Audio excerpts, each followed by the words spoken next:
Hola, bienvenidos a un nuevo video y aquí vamos a comenzar a hablar sobre los movimientos, pero desde el punto de vista de la cinemática, que ella estudia las características de ese movimiento, más no qué cosa es la que lo produce.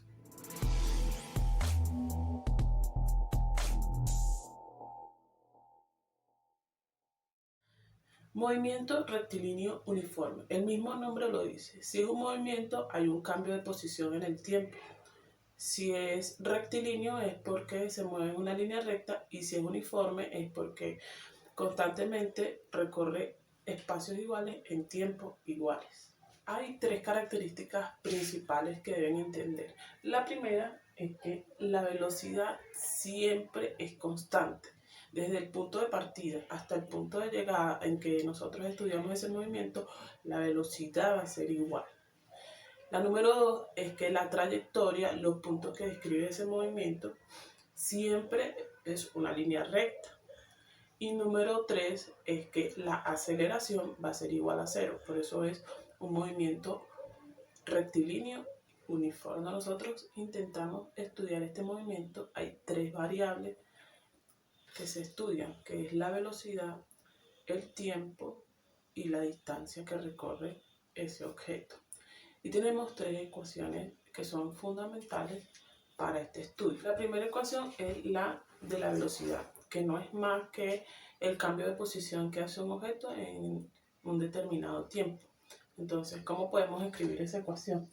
La velocidad va a ser igual a la diferencia que hay entre la posición final y la posición inicial en la cual estamos estudiando ese objeto, y también va a estar dividido entre el tiempo que se tarda ese objeto en recorrer esa distancia. También hay una manera más fácil de entender esta ecuación o de escribirla, y es que la velocidad va a ser igual a la diferencia que hay entre la distancia y la diferencia que hay en el tiempo. Y de esta ecuación, a través de un despeje, podemos determinar cualquier otra variable que queramos estudiar, como la distancia y el tiempo. Por otro lado, tenemos la ecuación de la distancia. Y es esta que tenemos aquí. La distancia final va a ser igual a la distancia inicial menos la velocidad por el tiempo. ¿Qué sucede aquí?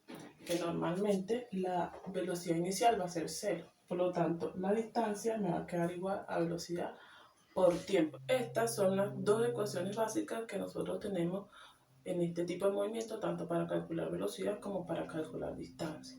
Pero hay una variable que nos falta, y es el tiempo. Lo podemos despejar de aquí y también lo podemos despejar de distancia, y la ecuación va a ser la misma. Hay un truco que nosotros podemos utilizar para hallar cada una de las ecuaciones, partiendo de la fundamental, que era la velocidad. Entonces tenemos este cuadrito que está aquí, donde ponemos cada una de las variables: distancia, velocidad y tiempo. Partiendo de este triángulo, nosotros podemos determinar cada una de las ecuaciones. ¿Cómo lo hacemos? Si yo quiero hallar la distancia, me va a ser igual a velocidad por tiempo. Aquí la tenemos. Si quiero hallar velocidad, va a ser igual a distancia entre tiempo. Y si quiero hallar el tiempo, va a ser igual a la distancia entre la velocidad. Y ahí tenemos cada una de las variables. Y este es un truco que ustedes pueden utilizar a la hora de estudiar este tipo de movimiento y no tener que memorizar las ecuaciones. Existe también otra manera de analizar los movimientos partiendo desde las gráficas. Nosotros utilizamos el plano cartesiano para poder describir ello.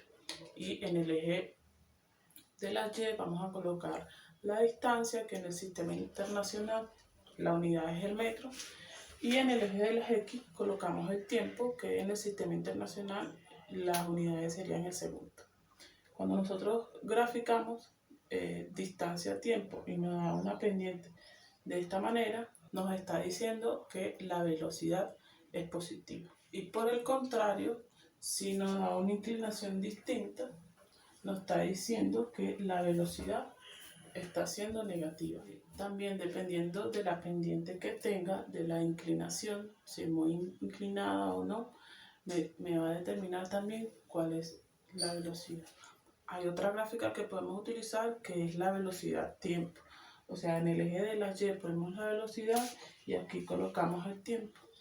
Entonces, si nosotros graficamos y nos da una recta como esta por encima del origen, la velocidad viene siendo positiva. Y si la velocidad es negativa, pues esa gráfica no va por debajo del origen o por debajo del eje. Existe otra gráfica que nosotros también podemos analizar, que es la aceleración tiempo.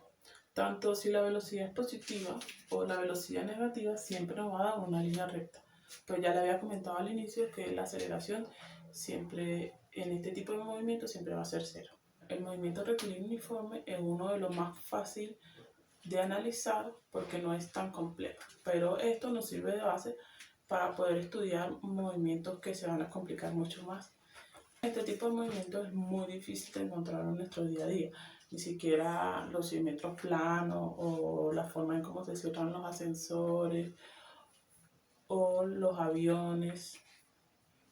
A pesar de que se mueven en línea recta, ellos tienen un punto de salida que es una velocidad cero y va aumentando y luego disminuye, pues es una velocidad variable. En cambio aquí es constante. Normalmente cuando se estudia este tipo de movimiento es por tramos.